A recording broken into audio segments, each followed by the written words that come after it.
نور نے جواب دیا، اس وقت تو شام ہو گئی ہے، کل صبح آ کر بٹوارا کر لینا۔ شہد چلا گیا تو اس کے جاتے ہی نور نے اپنی بیوی سے کہا، کل جب شہد آئے تو کہہ دینا نور اچانک رات کو مر گیا تھا اور مرنے سے پہلے دولت کے بارے میں کچھ نہیں بتا گیا۔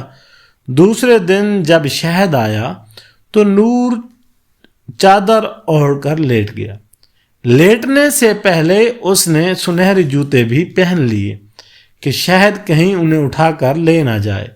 نور کی بیوی نے شہد کو رو رو کر بتایا کہ اس کا خاوند کل رات اچانک مر گیا اور مرنے سے پہلے اس نے اپنی دولت کے بارے میں کچھ نہیں بتایا۔ شہد نے نورو کو چھو کر دیکھا تو اس میں سانس تھی۔ شہد نے کہا، نورو ابھی زندہ معلوم ہوتا ہے، میں نورو کو ایک بڑے حکیم کے پاس لے جاؤں گا جو دوسرے گاؤں میں رہتا ہے۔ نورو ابھی مرا نہیں، اسے کوئی خطرناک بیماری ہو گئی ہے۔ نورو کی بیوی نے اسے بہت روکا مگر شاہد نہ مانا اور نورو کو اپنے کاندھے پر لاد کر چل دیا۔ نورو خاموش رہا، وہ تو یہ ظاہر کر رہا تھا کہ وہ مر چکا ہے۔ راستے میں ایک جنگل آیا، اب رات ہو گئی تھی اور شہد نے نورو کو ایک درخت کے تنے سے باندھ دیا تھا کہ کہیں وہ بھاگ نہ جائے۔ خود درخت پر چڑھ کر سو گیا۔ آدھی رات گزری کہ کچھ ڈاکو ادھر سے گزرے۔ وہ کہیں سے بہت سا مال و دولت لوٹ کر لائے تھے۔ اس کی نظر جو اچانک نور پر پڑی تو اس کے جوتے دیکھ کر انہوں نے سوچا یہ کوئی امیر آدمی ہے جسے کوئی یہاں باندھ گیا ہے۔ ڈاکو کا سردار آگے بڑھا اور نورو کے جوتے اتار لیے۔ اب تو نورو سے برداشت نہ ہوا اور وہ چلا اٹھا کہ میں زندہ ہوں، مجھے بچاؤ۔ ڈاکو یہ دیکھ کر اسے گھر لائے۔ ادھر نورو کی چیخوں سے شہد سوتے سے چونک پڑا تھا اور گھر آ کر ڈاکوؤں پر حملہ کر دیا۔ ڈاکو اس اچانک آفات پر ڈر کے مارے سر پر پیر رکھ کر بھاگے اور اپنی چوری کی دولت بھی چھوڑ گئے۔ شاہد اور نورو دونوں وہ دولت لے کر گھر واپس آ گئے۔ ڈاکو کی دولت پا کر وہ بڑے خوش تھے۔ ڈاکو کی چھوڑی ہوئی دولت اور امیر آدمی کی دولت یہ سب انہوں نے غریب لوگوں میں تقسیم کر دی اور خود محنت سے روزی کمانے لگے۔ اب انہوں نے دوسرے کو ٹھگنے سے توبہ کر لی تھی اور انہوں نے عہد کر لیا تھا کہ اب آئندہ وہ کسی کو نہیں ٹھگیں گے۔ اگلی کہانی تک مجھے دیں اجازت، تب تک کے لیے اللہ حافظ۔